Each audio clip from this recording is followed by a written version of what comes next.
Hello, আসসালামু আলাইকুম guys. আজ আমরা যাচ্ছি নানু বাড়ি। যাদের নানা নানু আছে তারাই জানে নানু বাড়ি কী এবং নানু বাড়ি গেলে কতটা মজা করা যায়। আমার নানু বাড়িতে আসলে কেউই থাকে না, সবাই ঢাকাতে থাকে, শুধু আমরাই যশোরে থাকি।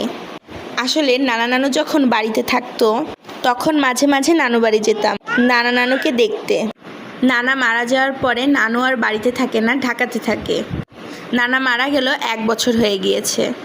নানার মৃত্যুবার্ষিকীতে আমরা সবাই এক জায়গা হচ্ছি। এর মধ্যে আমার এক্সামের ডেট দিয়ে দিয়েছে, এই জন্য আমি বাড়ি যেতে চাচ্ছিলাম না। এই কথা শুনে আমার আম্মু কান্না করতেছিল, কারণ নানার 40-আয় আম্মু যেতে পারেনি এবং আম্মু অনেক অসুস্থ ছিল। ডক্টর বলেছিল লং জার্নি না করতে। আম্মুর কান্না দেখে ভাবলাম একদিনের জন্য হলেও নানু বাড়ি যাই। আমরা বাড়ি যাওয়ার আগেই ঢাকা থেকে আমার সকল কাজিনসরা বাড়ি পৌঁছে গিয়েছে, তাই ভাবলাম সবার জন্য কেক বানিয়ে নেই।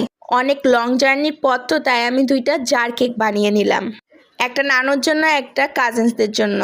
আমার হাতের কেক নানু খুব পছন্দ করে এবং আমার কাজিনসরাও আমার হাতের কেক কখনো খায়নি।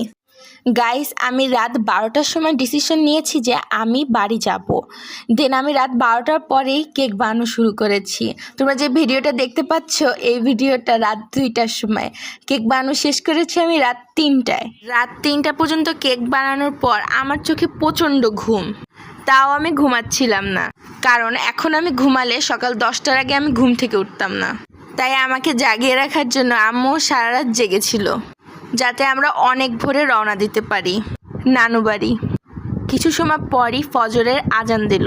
কিছুক্ষণ পরই নানু আর খালামণি ফোন দেওয়া শুরু করলো, তোরা আসতেছিস?